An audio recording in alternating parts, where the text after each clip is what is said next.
I'm taking a stand in this video, and I'm going to do something a little bit different. First, my name is Ed King. I'm a 7-time funded founder with 2 exits, and you can check my channel for my description, and we're just going to get that done with. Second, I'm going to tell you, this is the video that I spent a couple days planning and recorded, and I just finished it. And now I've changed my mind. But I got to tell you what we were going to talk about. We were going to talk about the 4 signs that you might be struggling as a founder secretly. Compelling title? Yeah, that's what I thought.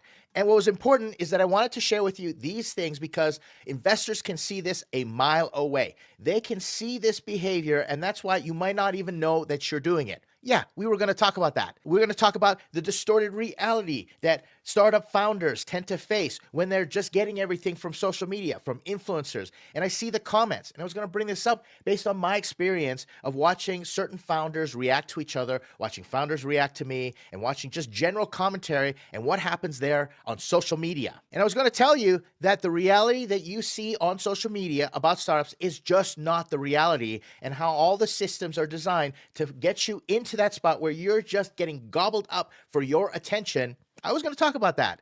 I was also going to talk about catastrophizing and black and white reactions, the extremism, the polarization, the gotcha moments where people all of a sudden go out and go after you and make things so black and white, or they catastrophize and whoa, the sky is falling and people are gnashing and screaming online, because I think it's completely unhealthy in what's going on. And I'm worried about some of you younger founders out there. You know what else? Voluntarily isolating yourself as a founder. You are not in community. This is a major concern for me, and it continues to go on and on and on. There are articles coming out about the loneliness epidemic, about how younger people are choosing to isolate themselves from relationships. And where do they go? They go to social media, and that's where the reality gets distorted, and it's a vicious cycle. So many founders I know don't have community, don't have people to go talk to. So what do? They go online and they ask questions to complete strangers, and you can just imagine what happens there. Finally, we all have these blind spots because we don't know how to disclose authentically and vulnerably, appropriately, about what we're going through, and we don't know how to give or receive feedback.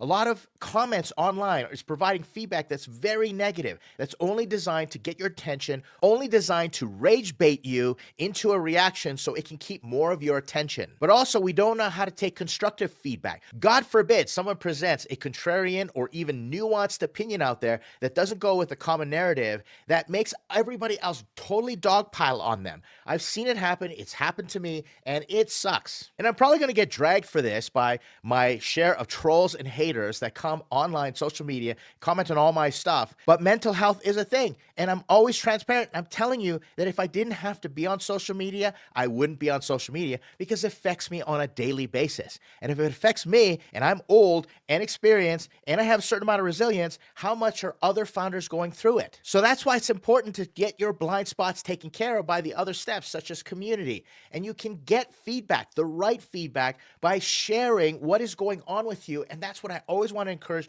with this channel. But why did I scrap that video? Because after watching what I recorded, I realized I was being so negative about everything, because I was reacting to a lot of the negativity that I was taking in. And I'm not here to go totally woo-woo and go hug some trees and say, go touch grass. I'm not saying that. I'm a very pragmatic, business-oriented founder. But what I am saying is that we need to acknowledge that what is going on is affecting us overall as a whole in the startup community, including me. So I'm taking responsibility, and instead of talking about all the problems that I was just about to present in the video that I have now since scrapped, I'm going to be part of the solution. And I want to talk to you about the solution, especially if you're dealing with some of the things that I was going to talk about. And this all boils down to my personal investment thesis called JoyFX. And I'm not going to go into all the science and theory and present it, but basically JoyFX is when a community of people are glad to be with one another in strength, but especially weakness. And there are core values when it comes to this. We're talking about positivity, being positive, and also being optimistic. These are the first positions that we take. Positive regardless of the immense amount of risks that go into startups. I know it's tough to be positive, but there's so much negativity going in the world. You have to counteract that and be positive. But you also have to be optimistic. You may be facing challenges and they look pretty pessimistic. You might be discouraged, and yes, that might be the truth that the results are not there, but you can at least be optimistic that you can figure it out, that you can learn something, and that when you interact with other people, you can be optimistic that they have positive intent and that you will learn something through that exchange. Hey, how about that? How much would our world be a better place if we just took those first two positions immediately in any interaction, especially online? But we don't want to fall into toxic positivity, and we don't want to be optimistic just for optimism's sake. We want to be authentic with it as well. Sometimes you just can't be optimistic, and you got to come clean with that. And that requires vulnerability. If I can be true to myself and true to you and take a risk and be vulnerable with myself to you, you will reciprocate, and then we will have joy. Because remember, joy is about being glad to be together in strength, but especially weakness. I would love this channel and community of all the founders I interact to represent this sense that when you are strong and you have things to celebrate, you want to come and you want to share with us to give us all that positivity and optimism that we're looking for. While at the same time, if you are struggling, that you are glad that you are part of the community. You are glad that you have people in your life that you can go talk to, like I do with my wife, and I can lay my head on her lap and say, I suck as a founder. I suck as an advisor. I can't do anything right. Everybody on social media hates me right now. I totally accept that you could be in that position. But if you don't have someone to give you that emotional capacity where you're not going to be experiencing joy.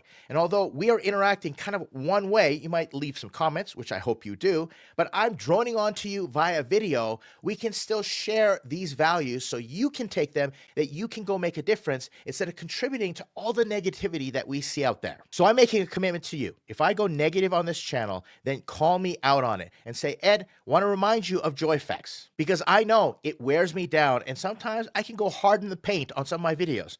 Now, I always want to be realistic, and I always want to take the chance to share with you what is actually going on. Sometimes I have the unenviable job of telling a founder their baby might be ugly. But here's the reality, is that every founder, no matter what is stacked against them, has a better than 0% chance of totally going unicorn. I believe that. That's the positivity and that's the optimism. But to get there, you have to be authentic and you have to be vulnerable, because startups are hard. You will go through tough times. And if you're not willing to get rid of everything else that is dragging you down and say, hey, I don't need that in my life. I'm just going to go and be my best self, and I'm going to be authentic, and I'm going to share who I am. And that's where the building in public movement is very interesting for me. And I'm trying to do that here as well.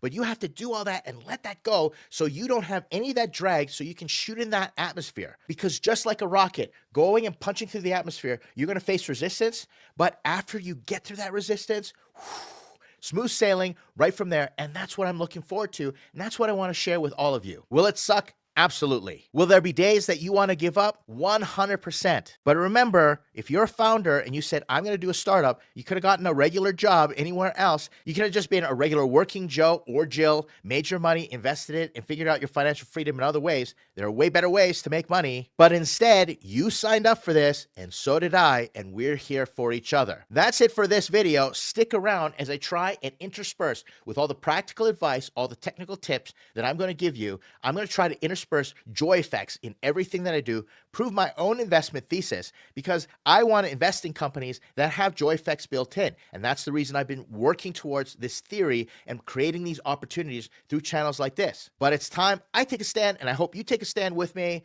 I'll see you in the next video.